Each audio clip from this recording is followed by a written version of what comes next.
Have you ever left a review online and wondered how the site just knows if it's a good one or a bad one, like instantly? Well, today we're going to jump into a super influential paper from way back in 2002 that basically kicked off this whole field. We're going to see how they first taught computers to give a digital thumbs up or thumbs down. It really all comes down to this one simple question. You and I, we can glance at our review and get the vibe in a second. But for a computer, it's a surprisingly tricky problem. I mean, how do you even begin to teach an algorithm to understand something so human as an opinion? So there's a name for this, right? It's called sentiment classification, and it's everywhere. It's the magic behind sorting product reviews. It's how companies gauge public opinion on social media. Really, it's a huge piece of how the internet tries to understand what we're all thinking and feeling. Okay, so before the researchers even thought about bringing in the machines, they wanted to set a benchmark, a human baseline. They started with a really simple idea. How good are we, just us people, at guessing which words are dead giveaways for a good or a bad review? So they grabbed a couple of computer science grad students and said, all right, just list the words you think scream positive and the words you think scream negative. And you can see their guesses here. They're totally logical, right? Brilliant, dazzling, awful, suck. Makes sense. But here's the kicker. When they tested those lists against a bunch of real reviews, the scores were, well, not great. Just 58% and 64% accuracy.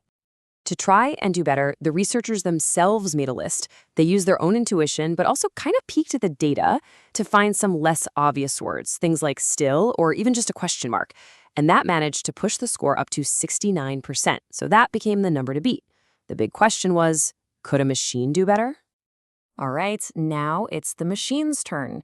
The researchers took their big data set of 1,400 movie reviews, 700 positive, 700 negative, and just fed it all to a few different machine learning algorithms to see if they could figure out the patterns on their own.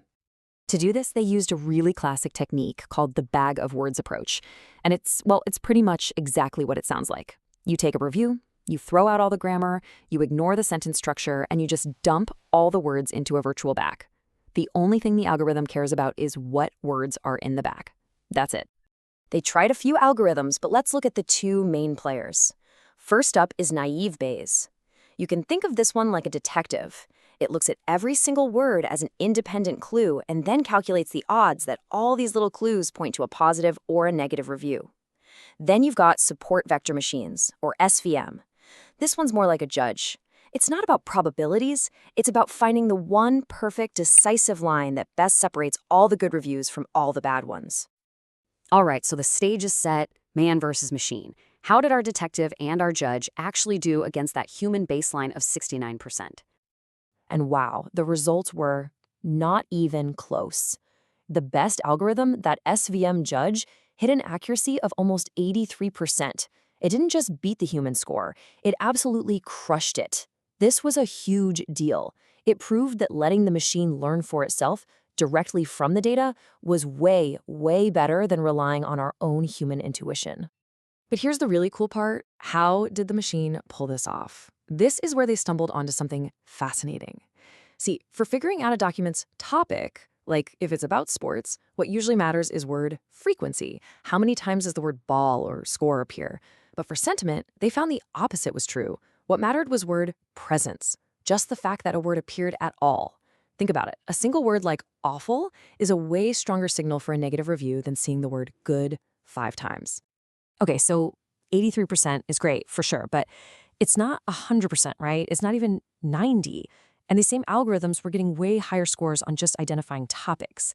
So that led to the next big question. What is it about sentiment that makes it so much harder for a computer to get right? And this is where things get really tricky. It all comes down to context. Our simple bag of words machine sees words like brilliant and great plot and immediately thinks positive, easy. But it totally misses the pivot. That one little word, however, completely flips the meaning of everything that came before it. The paper calls this thwarted expectations, and the algorithm is just blind to it. Okay, and you have to hear this next one. It's my absolute favorite example from the whole paper. It is a masterclass in human language. The review starts with, I hate the Spice Girls. A simple algorithm just sees hate and flags it as negative. It's totally thrown off. But any person reading it gets the joke. We see the narrative, and we understand that final punchline, but I loved it. And that right there, that's the real heart of the problem, isn't it? Understanding what someone really means isn't about counting positive and negative words. It's about getting sarcasm. It's about recognizing when an idea turns on a dime. It's handling simple things like not good and figuring out what the sentence is actually about. These are the things that make language so rich and so incredibly difficult for a machine. You know, what's amazing is that this paper is over 2 decades old now, but it laid out the fundamental challenges so clearly. If just figuring out a simple good versus bad movie review is this full of nuance and complexity, it really makes you stop and think, right? How much further do we still have to go to teach AI to truly understand the messy, complicated, and amazing world of human emotion?